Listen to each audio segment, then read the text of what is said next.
and welcome to this edition of the Dan Schnur Political Report. And on behalf of the Los Angeles World Affairs Council, it's a real pleasure to have all of you here tonight.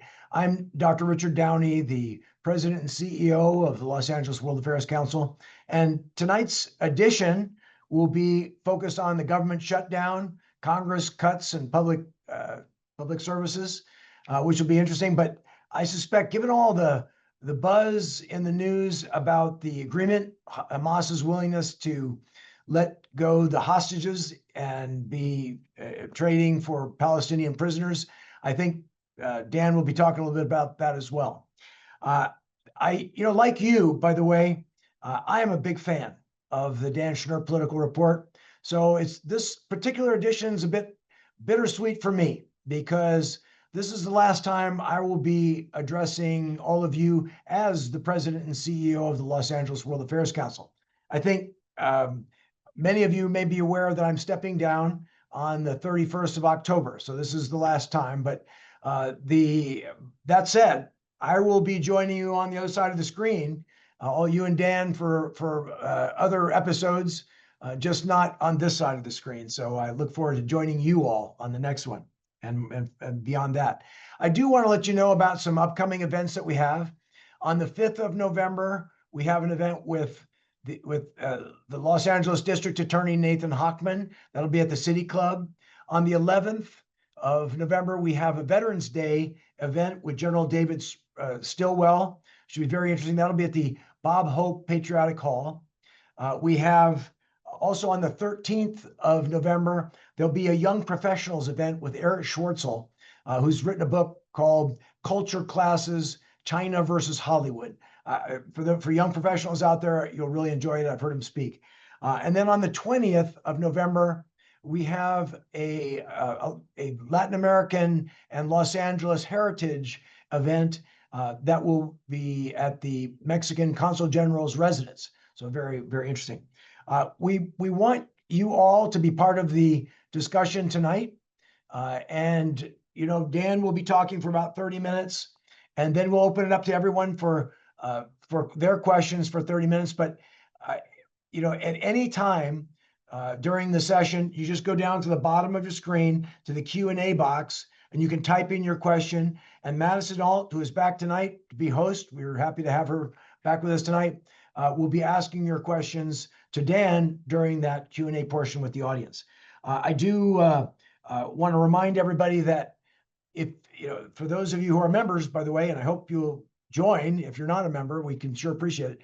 But there's a members only session afterwards. So if you weren't able to get your question answered during the regular portion the next hour here, you'll definitely get your question answered by Dan during the members only session. And I want to, lastly, as always, thank those of you who have donated to the Los Angeles World Affairs Council. We really need and I greatly appreciate your generous donations. So if you're in a position to do so, we really appreciate you making a donation to the council very much. In any case, I think it's time to get back to Dan and find out when he predicts the government shutdown will be ending. So Dan, please, over to you for the last time. Well, Richard, two things. One, like all of us, I will greatly miss having you as part of a visible part of this program. But like many of us who've had a chance to get to know you and work with you over your time leading our organization, we're grateful to you for all of your work and look forward to continuing to find ways to team up with you in the future. So thank you very much for all you've done. Thank you so much. That said, setting me up to predict the end of the day of the government shutdown sounds like a really good way of prematurely ending our friendship, pal. If there's anybody that could do it, it's you, though, Dan. Not dumb enough to try. As longtime viewers of this program know, I told them back in the spring of 2020 that I would not make political predictions, and it's not because I think they're silly or shallow, but because I'm usually wrong. So we're gonna stay away from absolute predictions today, but we do. Maddie and the team and I really do have a lot to talk about.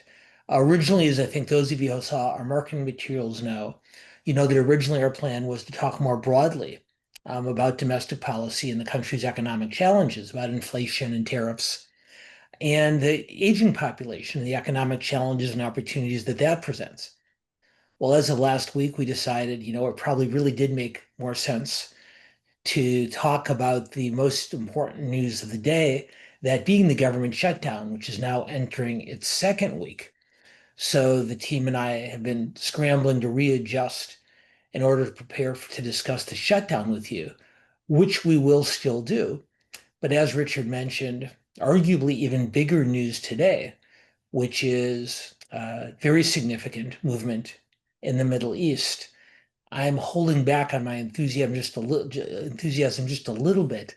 I will call it the partial peace today that was announced in the Middle East. And I don't want to minimize at all the importance and the impact of the breakthrough that did happen.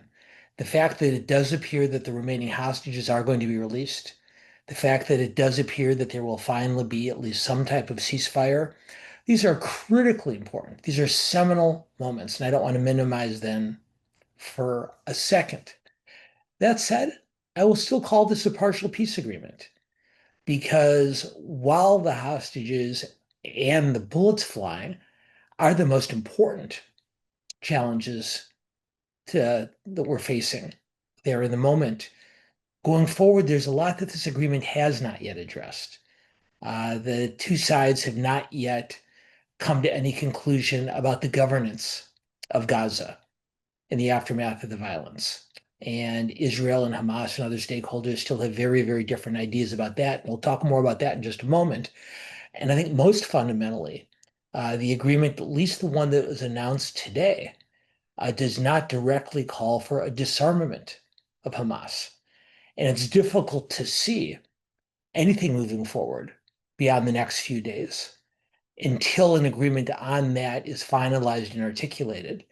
But I think while we can be very, very happy about the breakthrough that has come, we need to be very, very aware and very, very cognizant about how much work there has to be done before we see something that would traditionally be defined as peace in the Middle East. And so I want to talk for just a minute or two, and then we'll get to our own the government shutdown here. And of course, during the second half of this hour, I'll be happy to answer your questions about Gaza, about the shutdown, or any other topic. But I do want to talk for just a couple of minutes about what happens next in Gaza. I don't have a lot to add because there hasn't been a lot reported on what the next steps are for Hamas. Its disarmament, its departure from Gaza, and presumably its prohibited role in a post-war Gaza political structure. But more broadly, the question that's hung over this war since the beginning is what's going to happen to Gaza after the war is over. The area has, for all practical purposes, been destroyed. It's going to require tens of billions of dollars to rebuild the region. And the question of who will oversee that redevelopment has been danced around for quite some time now. The Israelis have made it clear that they do not want the Palestinian Authority, who oversee the West Bank, to have a role in Gaza. And the lack of credibility that the Palestinian Authority's leaders have, and there's some somewhat uneven commentary on the Gaza conflict, make that an understandable position, at least for me. But the conversation that the US, that the European Union, that the Arab League have is they talk about this sort of amorphous governance structure, a multinational structure with some type of Palestinian presence at the core. And we don't really know what that is yet. And until we know what that structure is, we don't know what the post-war plan for Gaza is going to be like. And until we know what the post-war plan for Gaza is going to be, obviously we're in no position to determine whether it's going to be successful or not. And I would suggest to you that the most important person to watch on this front going forward is not Benjamin Netanyahu. It's not Donald Trump. It's not Vladimir Putin. It's not the leaders of the other Arab countries. The most important person to watch as it relates to the Gaza rebuilding is Tony Blair, the former Prime Minister of Great Britain, who has been talked about playing the central role is part of the post-war governing authority.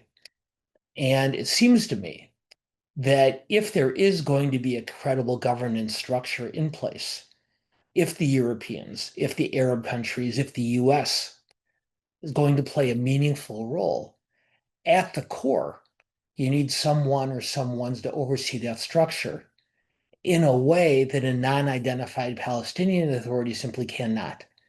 So Blair, who's an expert on the region, and who, it's worth noting, helped usher in the Belfast Accords during his time as prime minister, bringing an armistice between the Catholics and Protestants. It was many years ago. Blair certainly has his flaws, but I frankly can't think of another global leader better positioned to step into this role. So let's watch and see how much authority and autonomy he's given. And I think that's going to tell us more than anything else what the future of Gaza holds in the aftermath of this war. But again, at least for now, if not complete peace, major breakthroughs. And we should recognize and be grateful for that. So, Maddie, I know we'll almost certainly end up coming back to questions about Gaza in the second half of this discussion.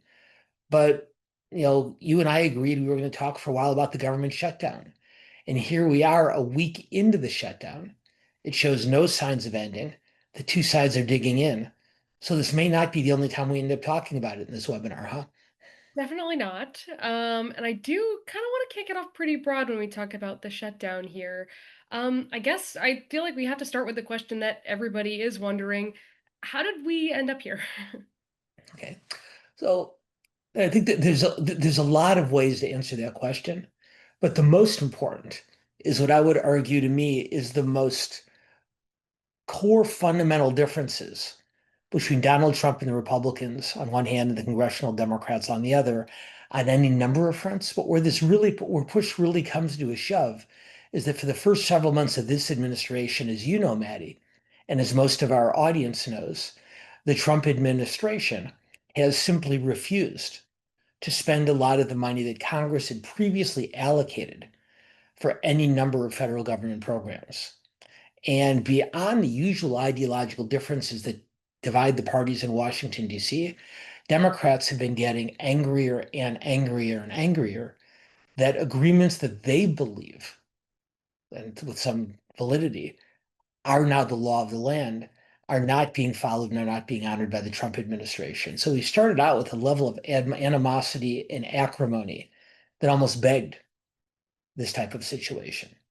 The Trump administration and Republicans proposed a budget that cut taxes much more heavily than Democrats would, that reduced government spending much more than Democrats would. Once again, we can talk about each of these aspects in the Q&A session, but this again is fairly typical for a party versus party pre-government shutdown posturing. The difference here is that whenever there have been government shutdowns in the past, whether in 2019 or in 2013, even all the way back in the 1990s when Newt Gingrich and Bill Clinton couldn't come to an agreement for quite some time. In each of the previous government shutdowns, one party or the other made a demand that they knew they probably weren't going to be able to achieve. In 2019, Democrats wanted to prevent the Trump border wall from being built. In 2013, Republicans wanted to repeal Obamacare. And what happened in each of these, even going again back to the 90s, is the party that was responsible for the shutdown, the party that refused to put up the budget votes, held out for a policy reform that they knew probably wasn't going to happen. They held out as long as they could. And then they eventually came slinking back to the Capitol to vote to reopen the government because when the government is shut down and government employees aren't being paid, there's tremendous political pressure. So that's what happens, has always happened in the past. The difference here, and to your question finally, how did we get here, is that for the first time that I've ever seen, both parties, both Republicans and Democrats, are absolutely convinced that they have the political upper hand on the budget impasse. And therefore, both parties are absolutely convinced that the longer they hold out, the more they'll achieve politically. Again, Democrats in 2018 and 2019, Republicans in 2013, and in the 1990s knew that they could score political points, but ultimately they'd end up giving in. But if you listen to Mike Johnson and John Thune, if you listen to Hakeem Jeffries and Chuck Schumer, all four men, the two leaders in both parties, are absolutely convinced that they are going to win this. And Thune and Johnson, the Republican leaders, are convinced they're going to win because they know that it's the Democrats who have withheld the votes for the budget and have caused the shutdown. And they believe that, just has always happened in the past, the party that refuses to vote to reopen the government is the one that shares the brunt of the blame. So the question then is, why do the Democrats feel like they have the upper hand, given what history shows, that as I've just talked about, that Thune and Johnson and the Republican leaders have cited? Well, the Democrats, Schumer and Jeffries and their followers, believe they have two things on their side. One is Donald Trump's unpopularity. Trump's poll numbers are at historic lows, and most polling shows that there are very few Americans who will say either, I can't stand Donald Trump, but I blame the Democrats for the government shutdown, or alternatively, I love Donald Trump, but I blame the Republicans anyway. So generally speaking, Trump's own favorable, unfavorable has been sort of a litmus test on whether voters support or on who voters support or believe on the budget. And the Democrats believe that as long as Trump's unfavorable numbers are so much higher than his favorables, as long as he remains so unpopular, that gives them an advantage that previous holdout parties have not. And then the other thing going on, which we'll talk about more in just a couple minutes, is the debate within the budget debate, specifically over healthcare, and more specifically over the cost of the Affordable Care Act. During the pandemic in 2021, the Biden administration worked with Congress to extend, for lack of a better term, subsidies to Obamacare, to Affordable Care Act healthcare holders in order to keep their healthcare affordable. That was designed as a temporary measure. The Democrats believe it should be continued so that healthcare costs do not go up next year. Many Republicans believe that that was meant to be just a temporary measure and want to repeal those Biden-era health subsidies, even if it means that healthcare costs are going to go up. Now, voters don't trust Democrats on very many things these days, more than Republicans. But they do trust Democrats more on healthcare. And the Democrats believe very, very strongly is that if healthcare premiums were to go up before the end of the year because of a budget deal, that would be extremely politically painful. And the Democrats believe that if they're holding out, not just in favor of a government shutdown, but against a dramatic increase in healthcare costs, that too can accrue to their political benefit. And so when both sides of an argument think they're winning, what happens? The argument continues. In this one, barring some very unforeseen circumstances, appears like it's going to continue for a while. We'll talk more later about what may end it. Next Wednesday is the first day that military servicemen and servicewomen won't get paid. That will cause a huge amount of pressure on Congress. But right now, both sides think they're winning. And so this is where we sit.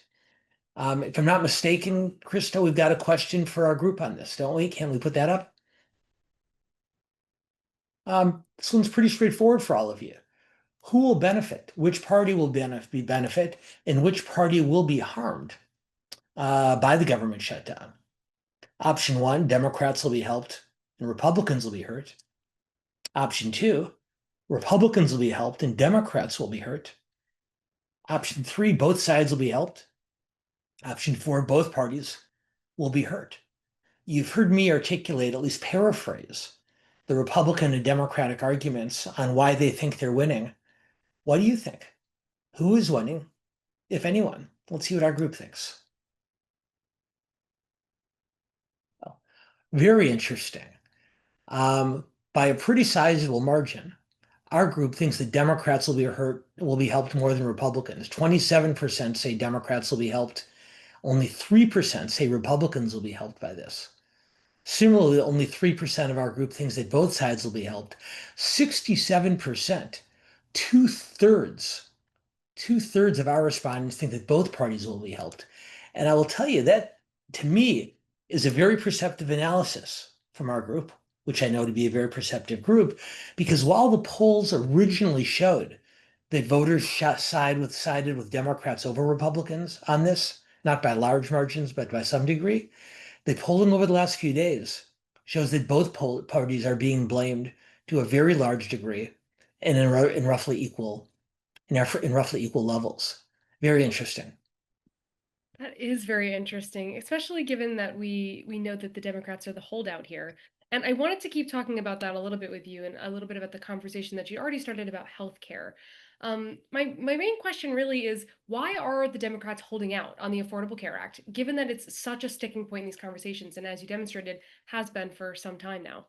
Okay, so because I started to talk about, really good question, and as I started to talk about earlier, the Democrats know, one, this is one issue on which they still are judged more favorably than Republicans, and there aren't a lot of those. Second, they know that the idea of more expensive healthcare as opposed to more affordable healthcare is very unpopular. And so their gamble, although they don't see it as much of a gamble, is that even if they take a hit in the short run on not reopening the government, ultimately voters will be grateful to them for holding out against increased healthcare costs at the end of the year. Now, what's interesting is we do see some Republicans who agree with that argument. You see some moderate Republicans in the Senate, a couple of somewhat surprising Republicans, including Marjorie Taylor Greene in the House, saying that, no, we don't want to raise healthcare costs now. And they are talking about possibly working with the Democrats to cut a deal on this. But the most surprising Republican to be voicing the possibility of avoiding these healthcare cost increases is the most prominent Republican. And of course, the most prominent Republican is President Donald Trump. And Trump has now said publicly, not once, not twice, but on 3 different occasions, that he would be interested in working with Democrats to find a way to avoid the increase in these healthcare premiums at the end of the year. Now, on each of these 3 occasions, either the White House staff or the Republican congressional leadership has sort of dragged him back onto the reservation. But as improbable as it seems that a conservative Republican president who's been running against Obamacare for almost 10 years now might actually fashion a bipartisan agreement to save the Affordable Care Act, it seems unlikely.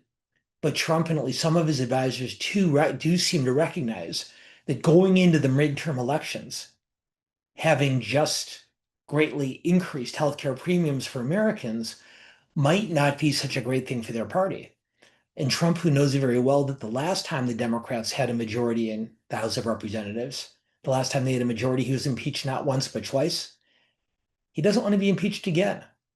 And so Democrats are thinking to themselves, if we've got Donald Trump and Marjorie Taylor Greene and a bunch of Republican senators thinking this might be a solution, maybe we can hold out long enough in order to move the American public more on our side. And the Republicans are gambling that when government employees begin to miss paychecks tomorrow, and when servicewomen and servicemen begin to miss their paychecks next Wednesday, that will increase so much pressure on the Democrats to reopen the government that's when that strategy falls apart. But to answer your question, Democrats think that increased healthcare costs are bad politics.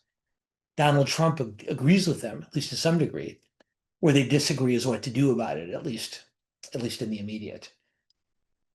So I think that leads us to our next poll question. And Krista, we're going to ask our group to make a prediction here as it relates to the Affordable Care Act.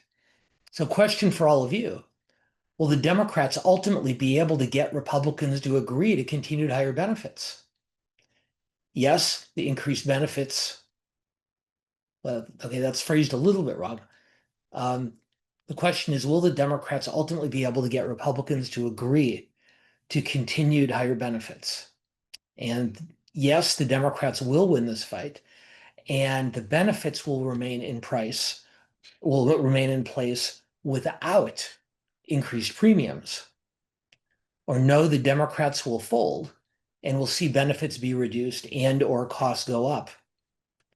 Or third, as we hear from an increasing number of Republicans, including Johnson and Thune, this issue will be addressed, but not until the budget has been passed. So I apologize for the confusing language there. That's just an internal mix-up on our part. But I think you've all gathered it. Option one is the Democrats are going to win the healthcare fight. Option two is the Republicans are going to win the healthcare fight. Option three is they might cut a deal, but not until the government's been opened again. So with all that, Krista, what did we get from our group?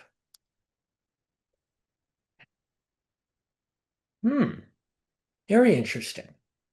Very few of our group thinks that the Republicans will win and that either benefits will reduce or costs will go up. But on the other two options, 46% believe the Democrats will win this fight as part of the budget.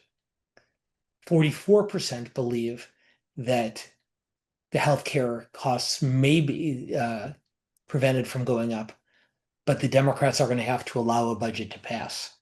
And for those of you who watch this on a day-to-day basis, and I know that's many of you, the debate that seems to be evolving in Congress right now is whether there's any assurance the Republicans can give the Democrats that they promise to address healthcare premiums after the government is reopened. Democrats have been saying up until now that they don't trust the Republicans to do it. And this is how we started our discussion today. So the question is there some kind of assurance in writing or otherwise that Republicans can give Democrats saying, if you reopen the government, we promise to work with you on healthcare? It's going to be a tough sell, but to me, that's the most important argument coming forward, at least in the next few days, as government workers stop seeing their paychecks. Now, of course, Maddie, as you and I've talked about before, the broader debate over government shutdown ultimately doesn't resolve itself until the two sides agree on a level of budget spending and or tax cuts or increases. And one of the topics we wanted to discuss at the beginning of, originally when we put this program together, was how America's population has been aging and how that creates a different set of political and policy challenges. So I know that you've been thinking about this most specifically, how it relates to the government shutdown and the budget fight, huh? Certainly, yeah. And as many of you know, in my new role, I'm working at Kaiser and I'm working with an older population, mostly patients who have both Medicare and Medi-Cal, which is, Medicaid. So of course those aging population questions come up very often for me in my new position. And I can't help but wonder, how much will this government shutdown affect those key federal services that affect the aging population, most specifically like our very vulnerable people in that population? Okay, so good news and more challenging news. The good news is, despite the constant debate over this, it's hard to envision a budget solution, including the one that Republicans currently have on the table, that would reduce Social Security or Medicare payments. In the past, you've had Republicans talking in the context of deficit reduction about reducing benefits or more frequently possibly raising the retirement age in some way to get those costs under control because of the way they keep growing. But Trump, unlike virtually all of his predecessors, all of his Republican predecessors in the modern era, has vowed not to reduce Social Security or Medicare. And so at least in this budget fight, it's difficult seeing that being part of the solution. That said, one thing that is worth keeping an eye on, and my guess is, Maggie, that you and your colleagues are watching this very, very carefully, is last week there was a leak out of the administration that the White House is considering changing the requirements, not for age-related Social Security, but for Social Security for those with disabilities. And they're talking about making the requirements for qualifying for disability much more stringent than they have in the past, and possibly not including age as a contributing factor when you're assessing someone's disability on whether they should be working or be on assistance.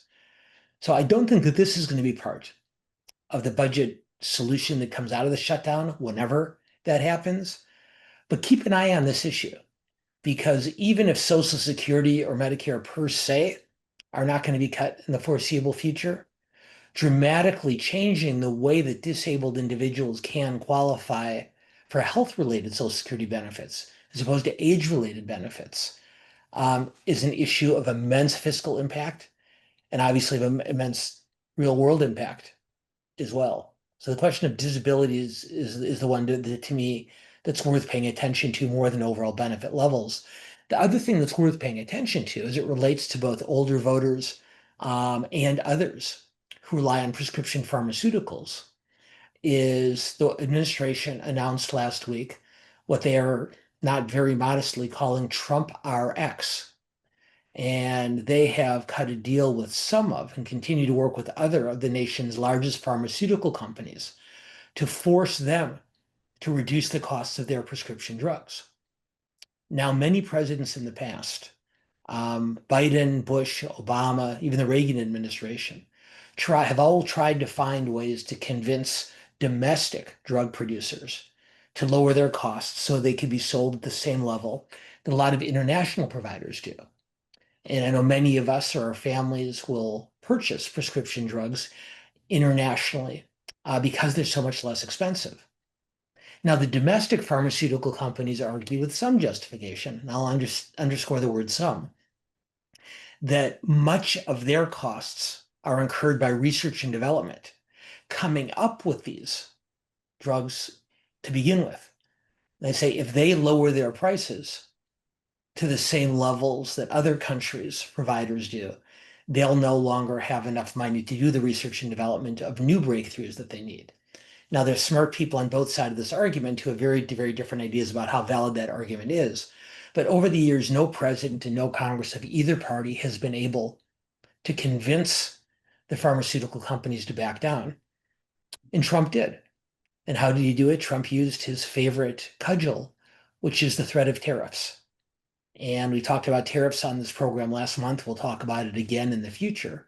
But just as Trump has threatened many other domestic industries and many other countries with very, very heightened and onerous tariffs, Trump and his representatives told the pharmaceutical companies, either lower the cost of prescription drugs or I will impose a 100% tariff on your existing products. And that caused them to back down. So again, not directly budget related, but an other interlinked issue worth paying attention to for those of you keep an eye on such things. Now that it seems to me, well, let's ask our group this, Krista, if we can. I gave them my opinion, but let's ask our group, how concerned are you about the reduction in benefits like Medicare and Social Security over the next several years? You're not at all concerned. If Trump doesn't want to do it, it's not going to happen. You're slightly concerned. Well, there's budgetary pressures, so you never know. I'm very concerned because despite what Schnur says, I think this administration is going to look for ways to cut spending where they can, and that's entitlements. Or 4, deeply alarmed. Dan doesn't have any idea what he's talking about. They're coming after entitlements because that's where the money is. So let's see what our group had to say on this one.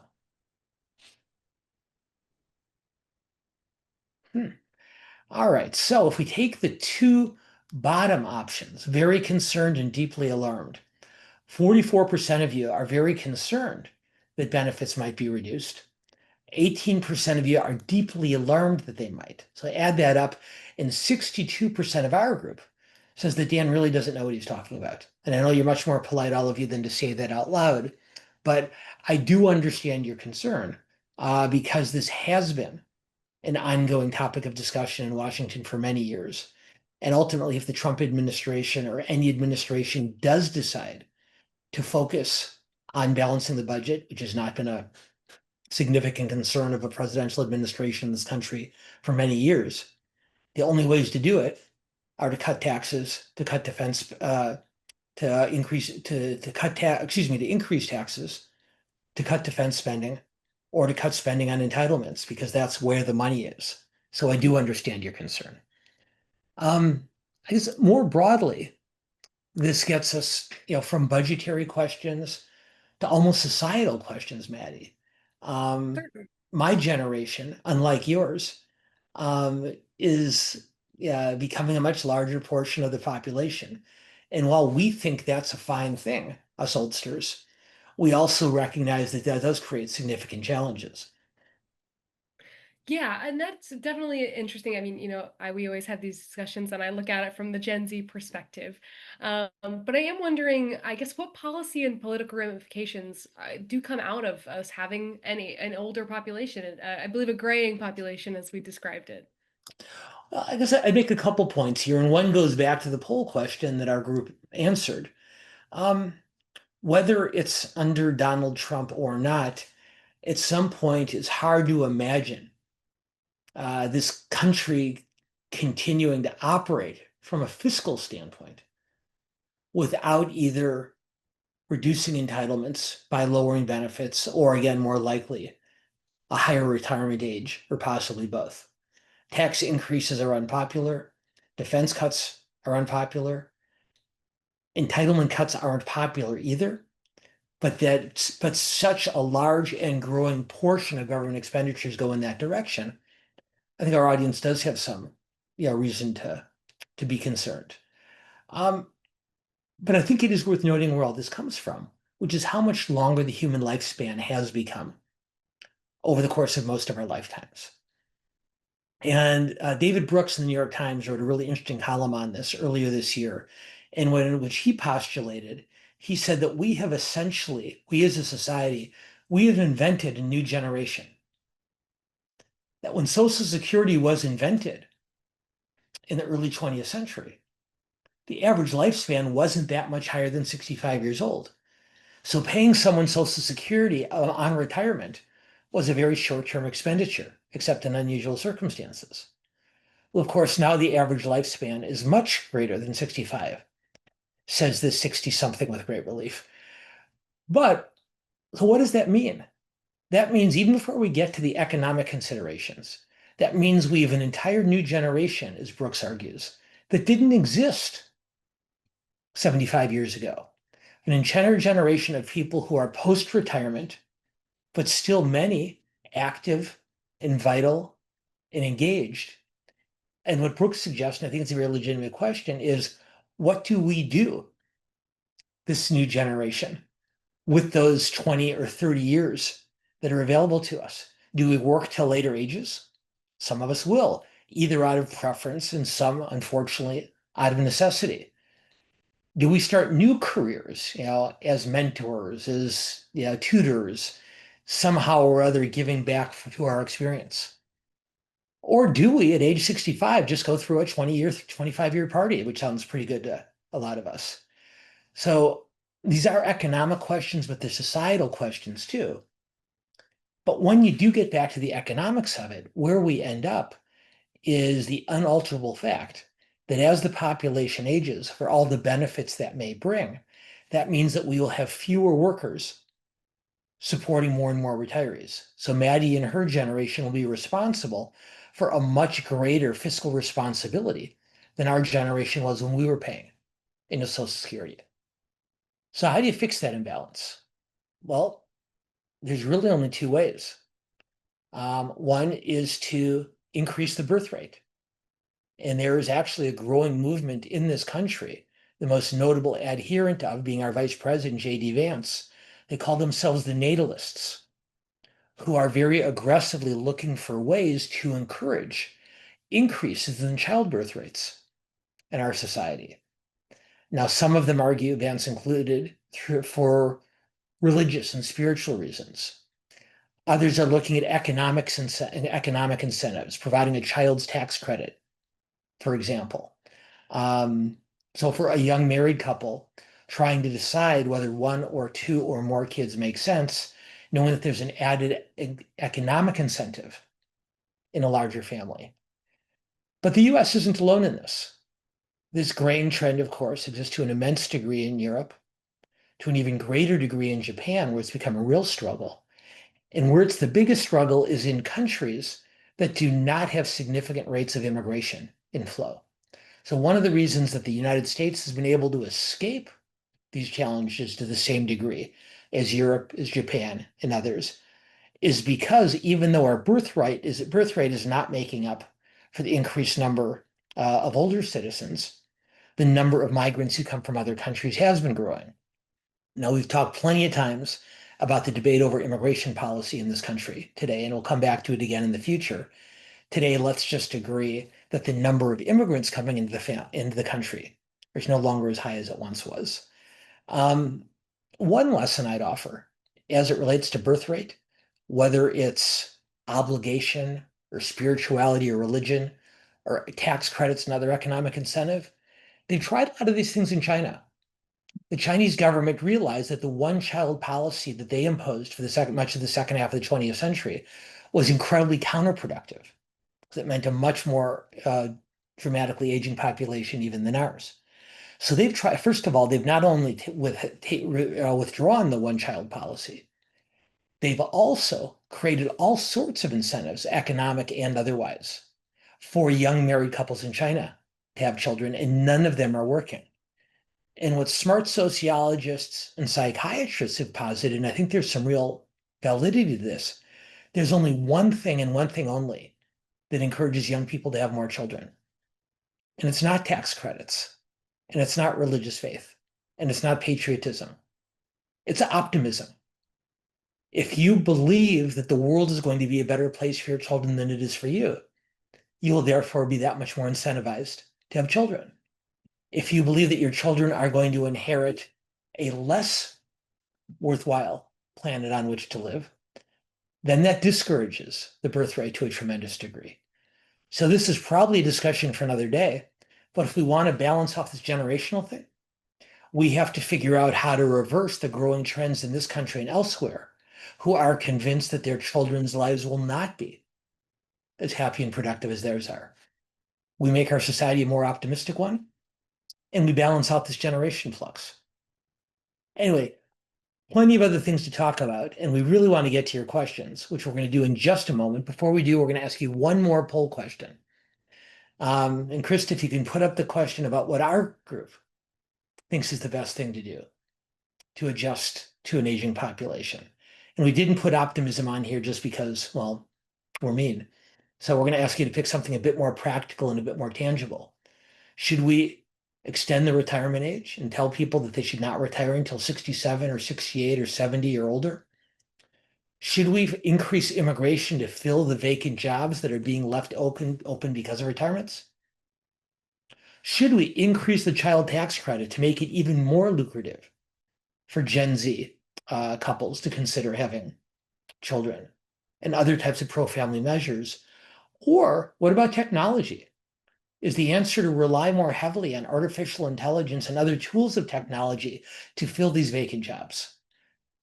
You've seen the articles, as have I, that AI is poised to replace exactly 1/2 of white-collar jobs in the future. So maybe we don't need as many workers as we can rely on technology. So of these four options, what do you think? You only get to choose one, unfortunately. Which of these do you think is the smartest policy decision?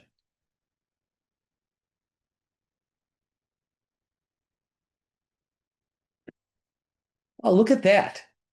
44%, still less than half, but a plurality, say, let's increase immigration to fill the vacant jobs. And Maddie, I have to admit, that's a lower number than I would have predicted for that option. 37% say extend the retirement age. And given that much of our audience is of my generation, that's a little bit higher than I would have predicted. 17% talk about increasing the child tax credit and other pro-family policy measures. And that makes sense. But only 3%, interestingly, only 3% see technology as the solution to those vacancies in the workforce. So we've gone on pretty long, but between Gaza and the government shutdown and an aging population, we had some pretty big topics to talk about today. Yeah, we really do. And we actually are starting with our questions all the way back at the beginning when we're talking about the ceasefire. Interesting. Good. You're ready to kick it back off here. I sure am. Fantastic. So our first question is about how there have been previous attempts at a ceasefire that have already failed, and what makes this time different? Well, the biggest difference this time, it seems to me, is that Hamas and Israel, for obviously very, very different reasons, believe that they're facing too much pressure to resist the way they have in the past. So, for example, Netanyahu and his strongest supporters have always said, we will not agree to a ceasefire until Hamas agrees to disarm. Hamas has said, we will not release the remaining hostages until Israeli troops have completely left Gaza, completely withdrawn from Gaza. Neither of those things has happened. Hamas is not disarmed, and Israel has talked about partial withdrawal, but not complete. But both of them are feeling so much pressure, Netanyahu almost singularly, from Trump and his administration, and Hamas, not just from Trump, but if you noticed in Trump's comments today when he was talking about the peace, he was uncharacteristically generous in giving credit to others. He talked about the leaders of Qatar. He talked about the leaders of Turkey. He talked about the leaders of Egypt and Saudi Arabia. Because I think what he understands, or what he was told, is that Hamas realized that they couldn't hold out anymore if the Arab world was beginning to withdraw its support. And so both Hamas and Israel, for different reasons, is just as internally opposed to the compromises that they're making, as they always have been. But the external pressure has reached a point on both sides where they feel that they either have to end the war or at least take these important first steps. Now, there's already indication, and Hamas are masters at this, at drawing out negotiations for a long, long time. Netanyahu is very talented at this also, saying, I agree with 95% of what you're saying, but let's work on that other 5%. So it's entirely possible both sides will dig into the details so we don't get any further than this. And that's what I'm concerned about when I began this conversation today by talking about a partial peace in the Middle East, because we still have a long, long way to go. But the reason we've gotten this far is because both the leaders of Israel and the leaders of Hamas realized that their best friends were not going to tolerate this any longer. All right. Wonderful. Well, thank you. And I do want to follow up with this question. It touches on something you mentioned about Trump. And it's saying that Trump is going to want a Nobel Peace Prize for his involvement with the ceasefire. Do you think he deserves it? If Trump can complete the peace, not this partial peace, first of all, I think he does deserve credit. We would not even be where we are with the hostages on the threshold of being released. And by the way, that's not going to happen for another 3, 4, or 5 days. So let's wait and see what happens. But we wouldn't even be this far with the possibility of the progress that we've heard about over the last couple of days. So he does deserve some credit for that. Does he deserve the Nobel Peace Prize for it? I'd offer you two things. One, I think if he is able to finish the partial peace, and if he and his administration are able to get Hamas to disarm and to leave the region, if he is to be able to get Israel to make its necessary concessions, if they are able to put the kind of Blair-led governance structure in place to rebuild Gaza, then I think it's something that has to be seriously considered. But those are a lot of ifs, and there's a long way away. As I think most of you know, the Nobel Peace Committee is announcing its winners tomorrow. And it appeared that Trump saw that as an incentive to try to get this done before that. What doesn't seem to have gotten across is that they are awarding Nobel Prizes for 2024 and not the immediate. And so while they could certainly reverse prior protocols under admittedly unusual circumstances, if they were to adhere to their practices for the previous many, many years, they would be giving this award not to someone who they preferred over Donald Trump, but someone whose accomplishments came during the timeline that's been ascribed. How will Trump react if he doesn't get it? I have no idea. As many of you know, I stopped making predictions about Donald Trump in November of 2016. But I will say this back to the core of the question, even if it's not tomorrow. What Trump has done so far is worthy of a great deal of credit. But if he finishes the job, if he and his administration can turn this partial peace into a more complete peace that I've just talked about, and on top of that, a multinational normalization of relationships between Israel, Saudi Arabia, and most of the other non-Iran Arab world, then for that, any American president deserves a Peace Prize, this one included. But those accomplishments are still a long, long way away. Certainly. All right, thank you for that. And just keeping on this, kind of segueing into our next topic that we had discussed about the shutdown, how do you think, or how might the preliminary Gaza conversation affect Trump's leverage in the government shutdown negotiations? I'm sorry, you cut out for just 1 second, Maddie. Can you say that again? Absolutely. This question's asking, how might the preliminary Gaza agreement affect Trump's leverage in government shutdown negotiations? Oh, okay. I do see the question, and I think it's a great one. Believe it or not, I don't think it makes much of a difference. We talked earlier about why the Democrats and Republicans are both holding out to such a degree. They both believe they play a winning hand. And while Trump will receive some deserved credit if this peace holds, it's difficult to see Democratic leaders deciding that the credit he deserves for Gaza should parlay into the debate that they're having over healthcare, over Medicaid, and the other issues on which they're holding out. So Trump will probably get a slight bump in public approval ratings as a result of the Gaza deal. I don't think it'll be a large one just because of how polarized the electorate has become. So I would be surprised if one had a significant impact on the other. Okay. All right, thank you.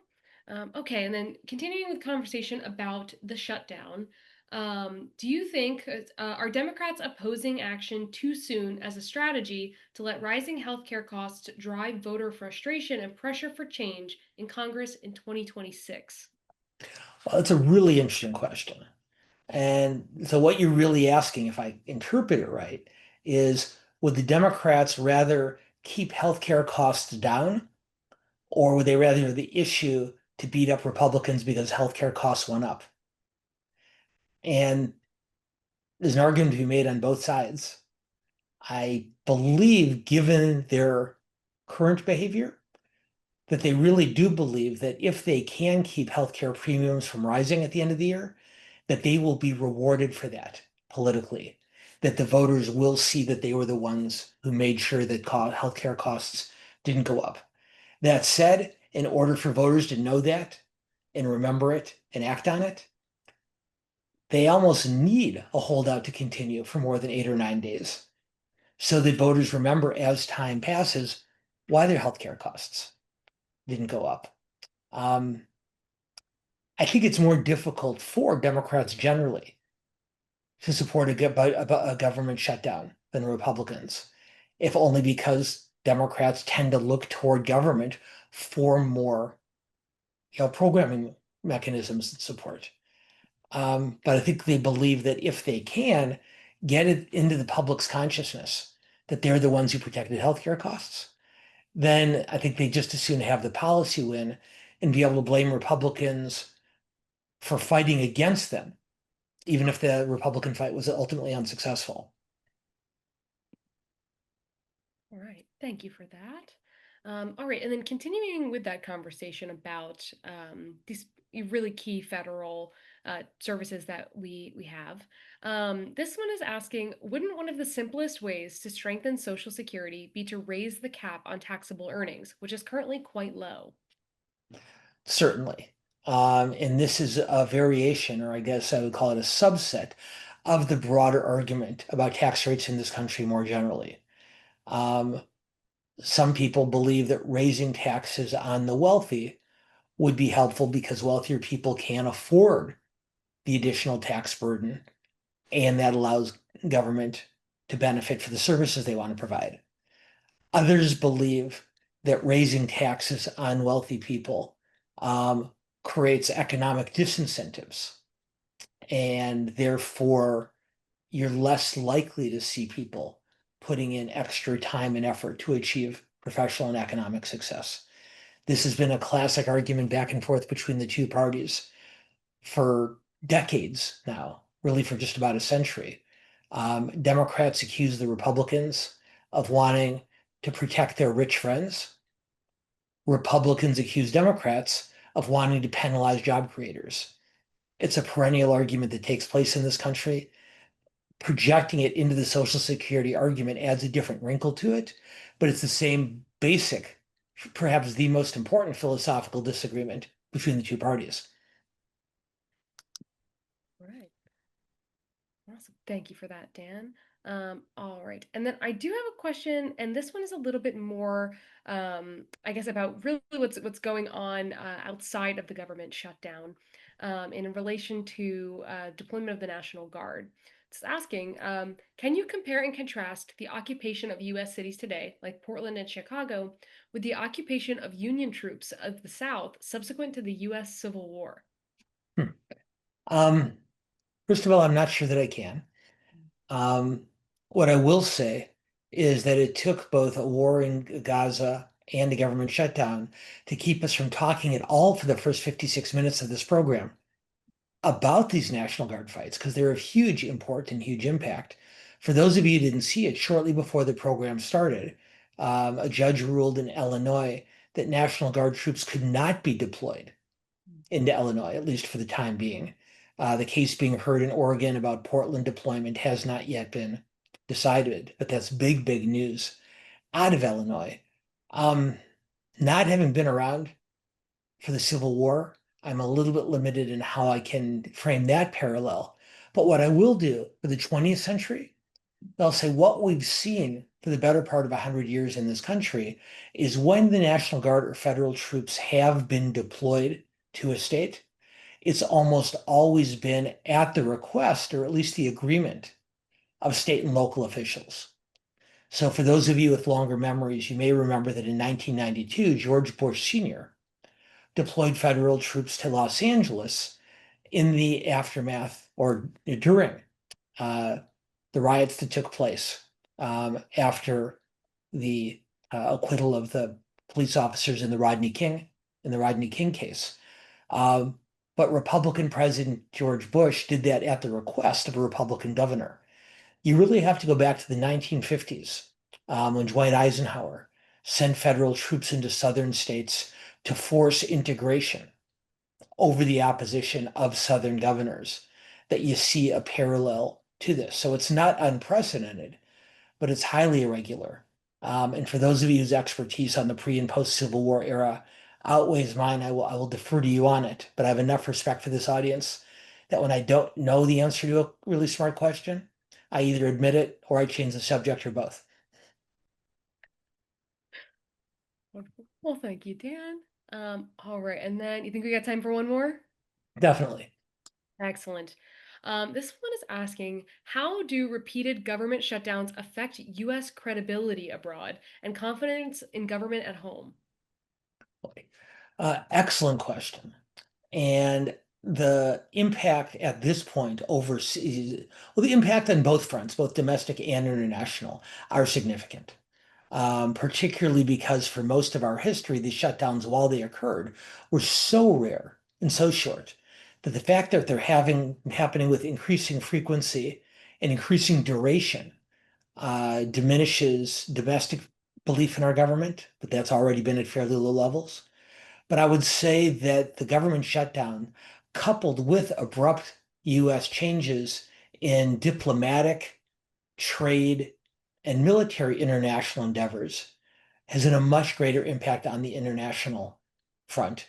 One of the LA World Affairs Council's greatest strengths, as all of you know, is the work we do with the Consul General community, the consulate community here in Los Angeles, the consuls general who represent nations from all around the world. And what I hear from those consulates and their representatives more and more frequently is, we don't know when and how we can trust your country the way we once did. And what many of those diplomats admit under duress is that what we're facing here, the uncertainty, the swings, the irregularities, the divisiveness, all the rest of it, is not unique for the US. Many countries in the world, in fact, most countries in the world, have experienced these same kind of disruptions in their political systems in the past. But until recently, most of them looked at the US as something different.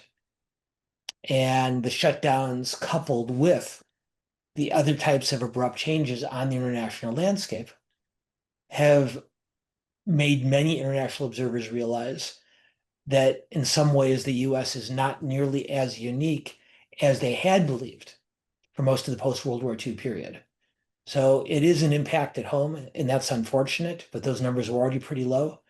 I believe, ironically enough, the government shutdown has an even more dramatic impact on our country's reputation internationally than it does have in the US. And next month, let's agree that that's what we'll talk about how to fix it. Well, Dan, I think you've left us with some very sobering thoughts there, but very, very true. You did not take the bait, by the way, to predict when the shutdown was over wisely. But what you did was certainly provide us some great insights on all sides around these issues to help us understand what's going on so that we really do understand. So thank you very, very much. Keep an eye on October 15th when the military stops getting paid. Yeah, that's a good one, but not a prediction, but we take it as that was a great insight. That's one of those things I mentioned. But Dan, thank you so much, not only for this session, but for all the times that you help us to really get an appreciation of an understanding of all that's going around, not only in our country, but around the world. I thank you so much. And I am a fan. I will remain a fan, and I will continue to watch from the other side of the screen after this. I thank you. I thank all of our listeners tonight for great questions. I also want to thank Madison Alt for being a host tonight, and I want to thank Krista, who managed the poll questions behind the screen there. And I just a reminder to all of you, there's a members only session afterwards. And if you're not a member, please join. Not only can you join the members session, but there's a lot of other benefits that we can offer you and get the word out to you. So, again, thank you. And for me, this is the last time as president and CEO of the Los Angeles World Affairs Council, saying to you good night and thank you for joining us for the Dan Schnur Political Report. Thanks so much.